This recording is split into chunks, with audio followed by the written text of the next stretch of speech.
So to make an expander, first clean this stone flashing off of the bands to expose where you're going to do the soldering. So you just take an instrument, gently scrape it away.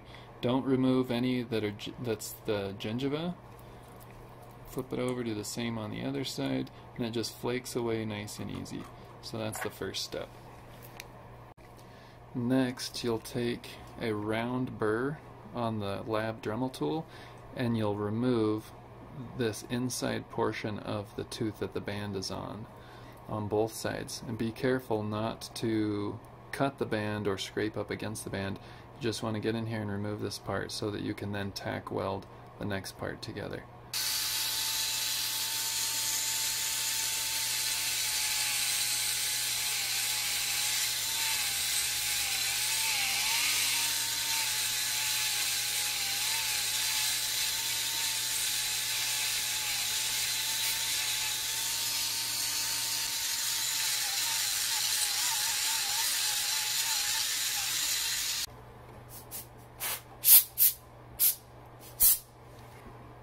So you'll see I was careful to not scrape up against the inside of the band, so then that means I have to come around with a little instrument. Anything will do that's sharp.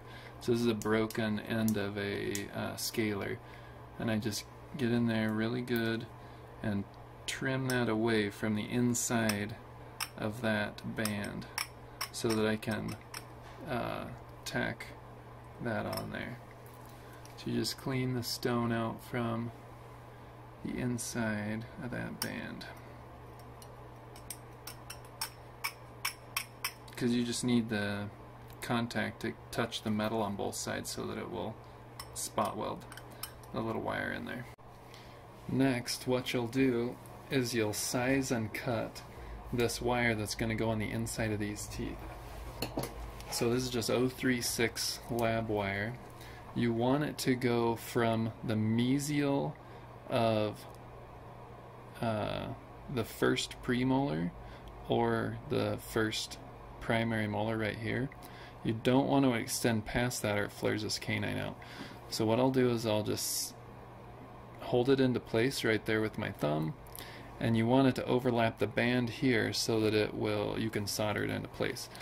So I'll hold it about there where I need it, and then I grab it with these snippers, snip that one, then I do the same thing on the other side, hold it to the mesial of that first premolar or first primary molar, clip it where it's up about halfway across the band there so I can get a good solder. And there you go. Next, I take the grinding wheel on the lab Dremel and I grind off or smooth these sharp edges. It's just a little sharp where I clipped it.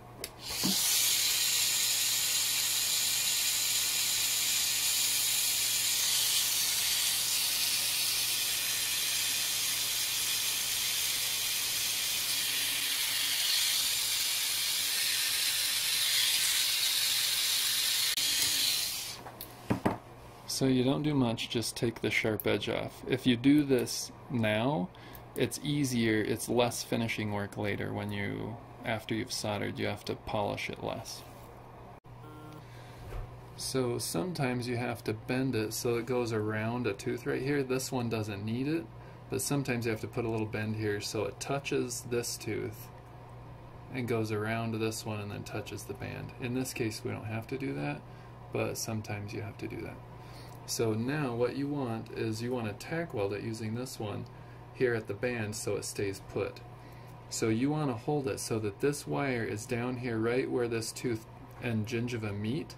You hold it right there and then you squeeze it in between here and tack weld it. So when you're done, that should be tack welded right there. And so it stays in place, and this side should be down at where the tooth and the gingiva meet, and then you do the same thing on the other side. If it's not quite perfect or this shifted up when you did it, this tack weld is weak enough that you can just bend it down and get it where you want it to. If you bend it too much, it comes loose and you have to tack weld it again. But if it's up a little high, don't sweat it, you can just bend it down. You want this about where that tooth and gums meet, and this to be about in the middle of the band. Next, you'll get your expander out of the packaging. This is an 11mm expander, and it says right here on the packaging 11mm right there where my thumb's at. So they make a 9mm and 11mm and other sizes. You want to get an 11mm one. You take it out of the package, you take one of these keys, and it has a little arrow on it right here. That tells you that little arrow tells you which way this turning screw here, this jack screw, turns. So what you want to do is right when you take it out of the package, you turn it 10 times and make sure that this expands. Okay? So you'll turn it 1, and that's not exact, you can turn it 8 or 12, but you just want to turn it and make sure that the jack screw is functioning properly and then it's not seized up. So you'll turn it several times, and you should, if it's working properly, you should see a gap starting to form. You'll see a little gap starting to form here and here. So as long as you see that gap, you're good and it's functioning properly. And then you roll it back to start to where you started. So roll it all the way closed. The reason you do that is because if you put all the work into making the expander, only to then find that it doesn't turn when you go to deliver it to the patient, not good. You've got to restart all over, so just make sure it works now. Usually this, or sometimes I should say this, the first hole is like in the middle, so what I'll often do is just complete the turn, so now you've got a full turn ready to go at the beginning. You don't have to if you don't want to, but that's just one way to do it. If you want, you can leave it in the middle. But you check that it works, and then what you want to do is, the goal is you want this expander to fit as close to the roof of the mouth as you can get it without it touching the roof of the mouth. You want about 1 millimeter or 2 space between this and the roof of the mouth so it's not touching. You also want this jack screw, this part right here. Okay, so first off, you want the arrow pointed back. You want the arrow pointed toward the back of the mouth. If you flip it around, it's going to be hard to use. So the arrow points to the back of the mouth. You want this, you bend these to where this sits up as close as you can to the roof of the mouth without touching it. You want this like midline to match up with the midline of the roof of the mouth. So if you need to draw a line here with a pencil, that's fine. Or if you want to eyeball it, that's okay too. Sometimes there's a ridge here, and you can use that as a reference. But you just don't want to make it so it's sitting like this. You want it nice and parallel to that mid-palatal line. Also, when you look at it like this and you're done, you want it to be parallel to an imaginary line on the occlusal plane.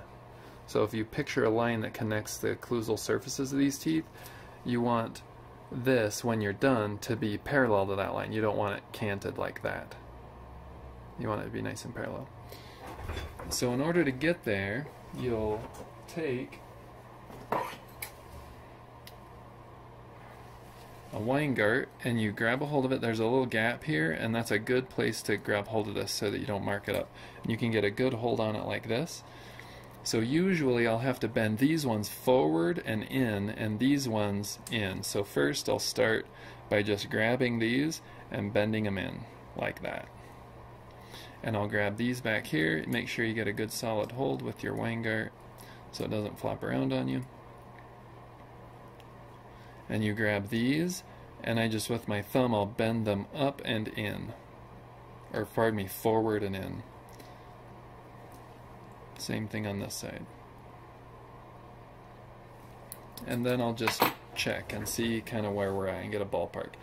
So the more narrow I make these, the higher up, or the closer to the palate it's going to sit before it touches those wires on the side. So right now it's touching the roof of the mouth, so I need to bend them out, and that will lift it up. So I just grab a hold of it again, and you want to, and just gently bend it out. A little bit goes a long way. So now it's touching, and it's not quite close enough to the roof of the mouth as I would like it. So I'm just going to take it, bend these in very slightly, and try it again. So now this side looks good. It's not touching anywhere over here. This side is touching right over here, or really close to touching. So I'm going to leave this one as it is and just bend this one out, and that'll lift it off of that roof of the mouth, off that gum tissue. So that's pretty close right there with these two. So first I get these two to both touch and have the front of it be as close to the roof of the mouth as I can, and then I adjust these back two. So about where you want these to line up, front to back, you want this center jack screw, this center one, to basically make a line that connects the contact point between the 5 and 6, or in this case the E and 6, and on both sides.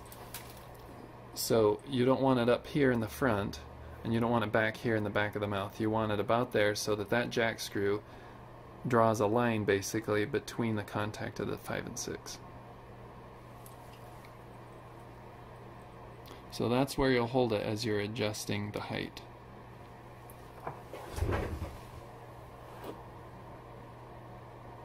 That's looking pretty good. So now these two in the front are touching, so now I'm going to adjust these two in the back, and I'm just going to lay them out.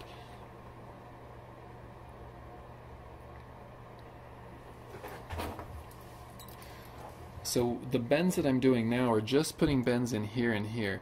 If you need to make it kind of swooped up like this, like the pallet's very broad, and you need it to go sideways first and then up, you can take one of these arch forming pliers. It's like, you can kind of see it there. So it's like a smiley face, and you can grab it right in here, like that, before you bend it up like this, and that will leave it so that it goes flat here and then moves up if the pallet's nice and broad. But in this case I don't need to do that. So I'm just going to bend these down slightly, each of them, and then I check for symmetry. So I kind of check and see, are those bends kind of both about equal. And then I try it in, and I need to go even more. So especially on this right side. I'm going to bend that down a little bit.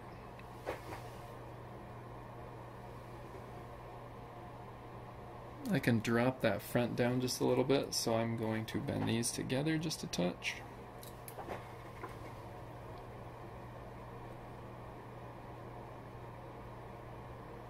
Okay, that dropped it nicely.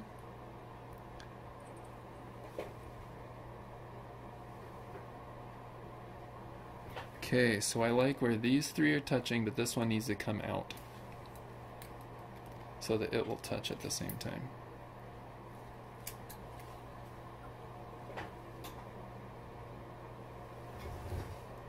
Okay, needs to come out a little more.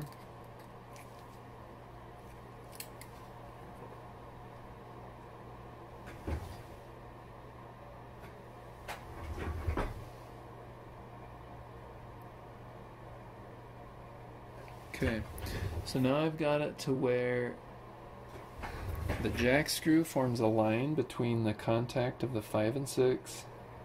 Rotationally, it's good because this is parallel to a mid-palatal line. I like the height. It's not touching the roof of the mouth, but it's as close as you can get without touching it, practically. And when I look at this, it's parallel to the occlusal plane, so it's not canted one way or the other this way, so it's not like this or that. It's pretty much parallel right there, and all four of these are touching that wire at the same time, so it's touching here, here, here, and here. That's what you want. So all of those criteria have been met. So then what I do is I hold it in there, or I'll actually get a little bit of Play-Doh at this point, so this helps me hold it in place while I'm marking and cutting the wires. So you get a little bit of Play-Doh here, doesn't take much. I stick that in the roof of the mouth.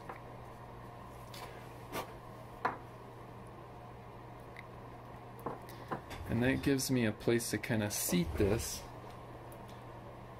and it holds it in place so it's not flopping around or sliding while I mark to cut. So you want to make sure to get it all of those criteria that I talked about before. Okay. So I'm going to bend this one out just a little bit. With this Play-Doh, it's awesome because it holds things steady and you can really take a look. So this one is not quite touching right there, so I'm going to take it off and bend that up just a little bit.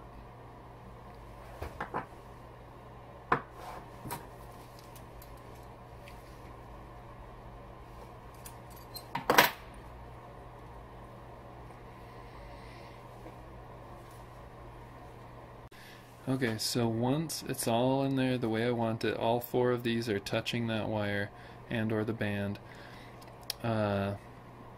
It's good in each of those dimensions that we had discussed. Then I take a Sharpie and I just mark just above where it contacts, kind of right at or just above where it contacts that wire. And these are marked so that I can then cut it. So I mark it with a Sharpie. Then you get your big lab snippers and you snip off right at or slightly above that mark you made, because you can always polish it back. You can always make it shorter, but you can't make it longer, so I'm going to err on the side of being slightly longer than you think you might need.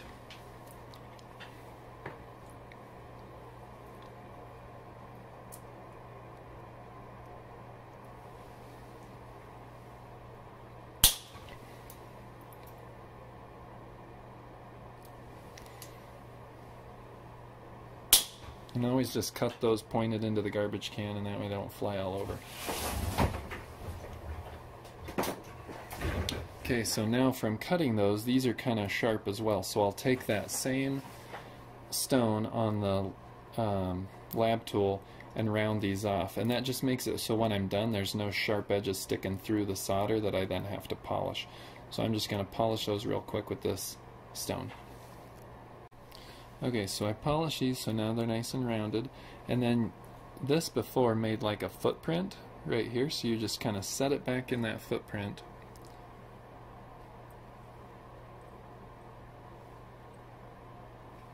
So it sits in there nice and neat, and you make sure it's all evened up, and when you're done this should be polished and those should sit just about on or level or maybe slightly high on that wire. You don't want them lower than the wire no matter what.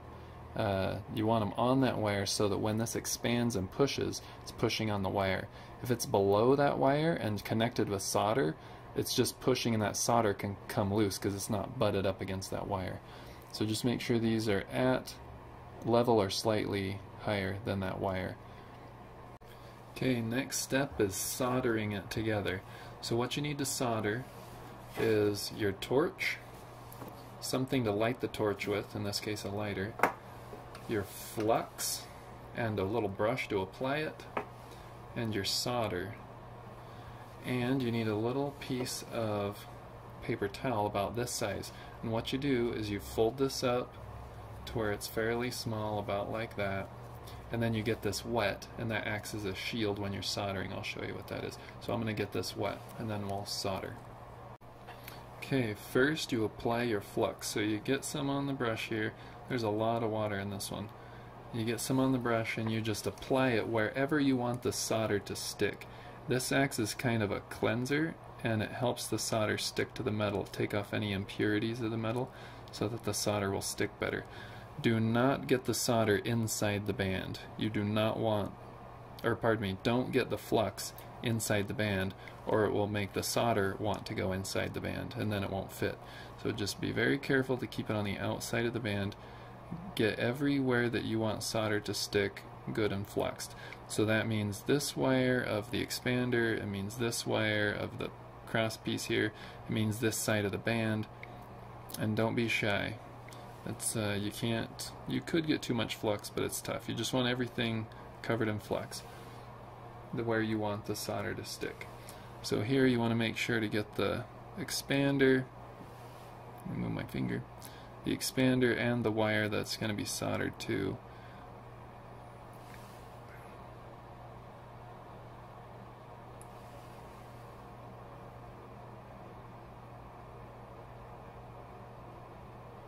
So sometimes the flux dries out. You just put a couple of drops of water in it and stir it up, and it gets spreadable again.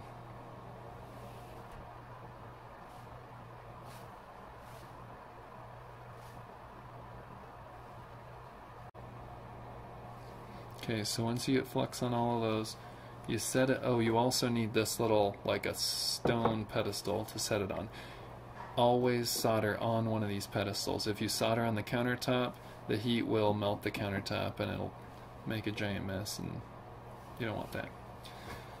So once you're done with the flux, make sure to put the lid on nice and tight so it doesn't dry out. Then you light your torch. Well, actually, so I got this wet. It's not dripping wet. I kind of dabbed it out a little bit. You just want it a little bit wet. And this acts as a heat shield. So I set it on here so that it's exposing where I want to solder, but it covers up the rest and protects it from the heat. So I get enough solder out, maybe 4 or 5 inches, something like that. And then I light my torch. So you just, to light the torch, you push this button, and first I get this lit, and then you push this button right here to start the gas flowing, and then you light it up. To turn it off, you just come to this off switch, and that turns it off. Okay. Now when you go to solder, what you want, when the solder melts, it flows to heat. So you want to heat up the parts where you want the solder to stick. And they have to be hot enough for the solder to stick to them. So I'll start with this one right here. These are pretty thin wires, and it's going to heat up relatively quickly. So I'm going to start to heat these up, and then very soon thereafter I'm going to put the solder in. If you put the solder in right away, the solder melts faster than this gets hot. So if you put them all in at once, the solder will start to melt, but this won't be hot enough for the solder to stick to it yet. And so you end up with a giant ball of solder, and it's kind of a mess. So first I get the metal hot enough for the solder to stick, and then I stick the solder in there, and it melts relatively quickly and sticks. So you don't want to get these wires red hot, or else they, if you can help it, or else they get kind of weak. So first, I'll get this in here, I'll warm this up for a little bit. Now it's starting to get warm, so I'm going to put my solder in there, and you'll see it flow right on there really nicely. Okay, and then you stop. So now I'm going to do this one. Again, the expander wire is pretty thick, so this wire is going to heat up faster because it's thinner, and the band is going to heat up pretty fast because it's thin as well. So I'm going to try to focus the heat on this big fatter wire, and the rest will get the residual heat, and hopefully they'll all heat up at about the same time. Once they look hot enough for the solder to stick, I'll put the solder in there, and if they're hot enough, it should, when it melts, flow and stick to them. If there's an area you want solder to stick to that's not, it's because it's not hot enough, and you need to get your flame on there and heat up that part, and the solder will flow like liquid to the hot metal. So I'm going to come at it kind of from the side or behind here, and I'm going to focus my heat mostly on this wire, and you'll see it's nice and hot, so that solder is sticking to it really well. Bam! And it flows like liquid. Once you've got enough on there, pull everything away. And you want that solder to flow and stick really well. You don't want it like a ball like this. If it's like this, it's not it or the metal is not hot enough. You get it hotter, and it will just go and flow on there. That makes these margins nice and easy to keep clean for the patient. So then I'll flip it around and do the same thing on the other side.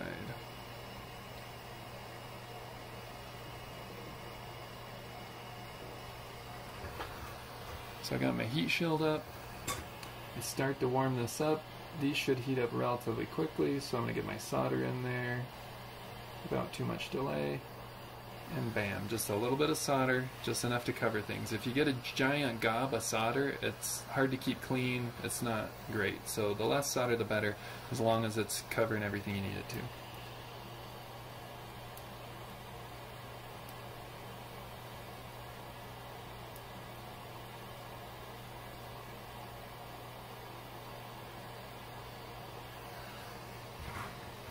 Okay, so this solder is not wanting to cover the expander wire, so what I'm going to do is put some more flux on there and see if that, because it was hot, but it would not stick to it, it would just like run away from it, like run around it.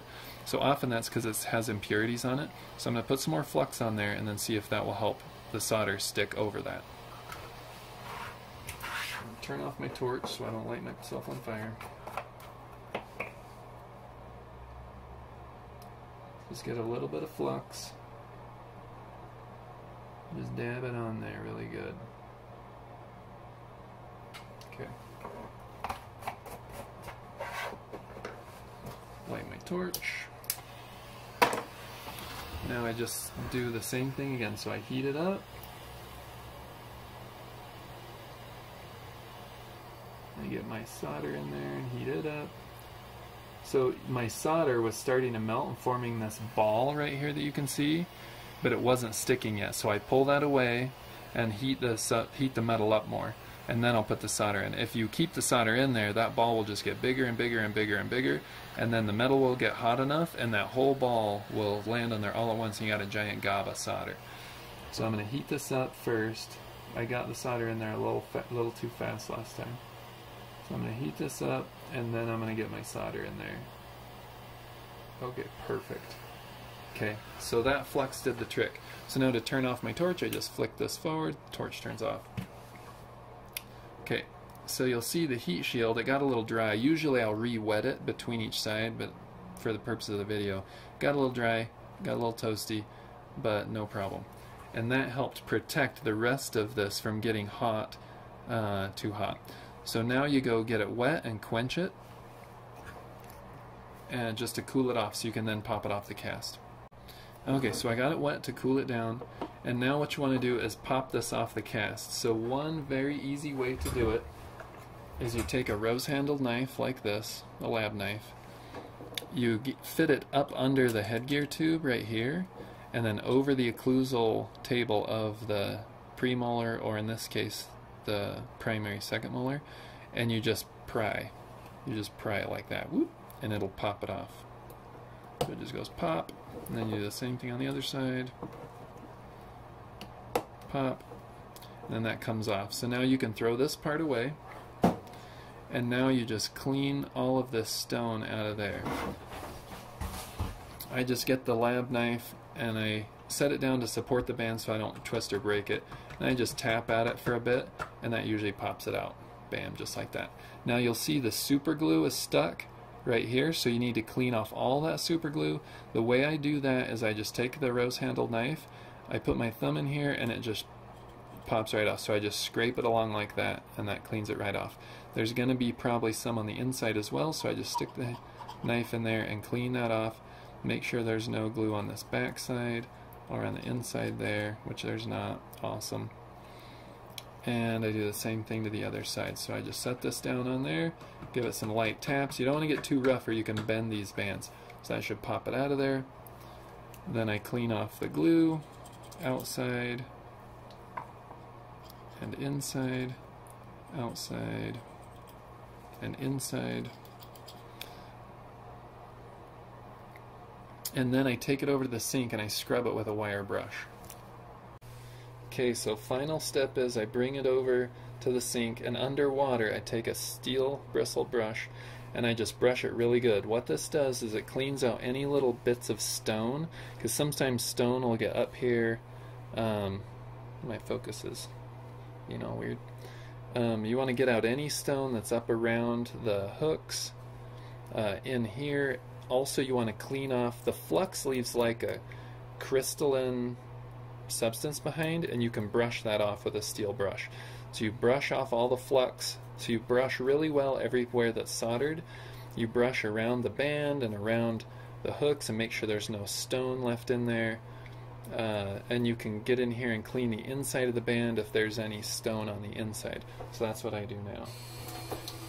So I just grab a hold of it like this, really good so it doesn't fly on my hands, and just give it some good brushing like this. I only go one way, that's just so I don't end up poking myself with the wire bristles. So once I've done that side, then I flip it over and do the other side of that same solder. And I make sure that the stone is out from around the hook. And I do the same thing on the other side. Just brush it really good to get off all of that debris. And it also removes some of the black, like, char marks. Ideally you shouldn't get this hot enough for it to get black, but I mean it's pretty hard to avoid that. So by brushing it you can shine it up a little bit so when the patient sees it before it goes in their mouth it doesn't look too scary. You make it look shiny and nice. And then just make sure that there's no stone or debris on the inside of the band. So you just want that inside of the band super clean so there's nothing in the way of it fitting properly when you go to deliver it to the patient. And then there shouldn't be anything in here. If you do it the way I showed you, there shouldn't be anything in this mechanism, but just make sure that there's not. If there's any of that leftover Play-Doh or anything up in here, you'll just brush all that out as well.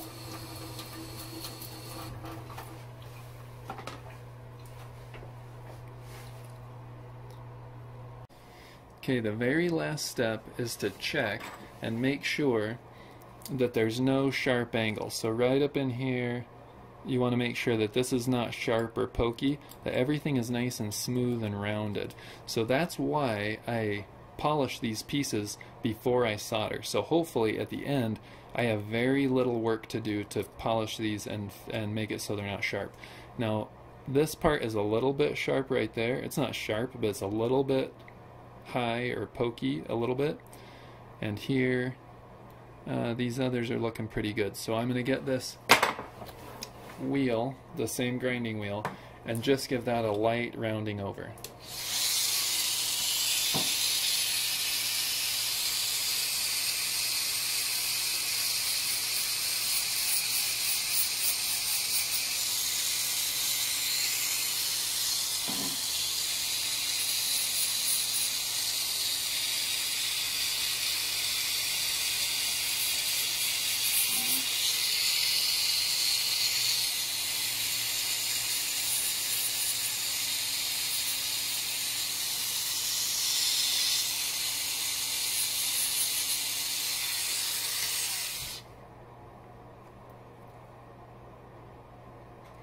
Okay, I'm noticing also there's a little bit of where this wire was standing out here on the end. You can kind of see it right there. I'm just going to make sure that that's not irritating at all.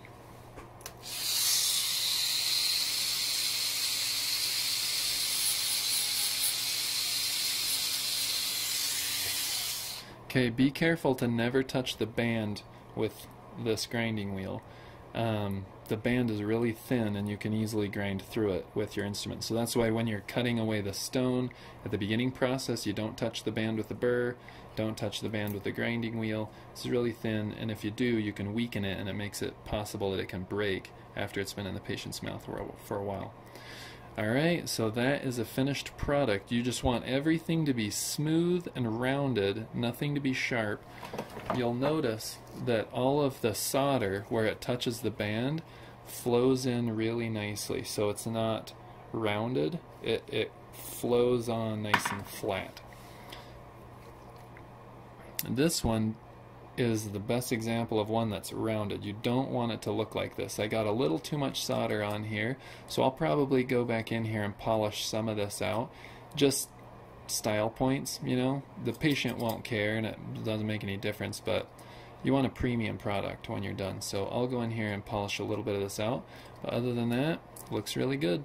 So then you just keep it in the lab box with the patient's name, and it's ready to deliver.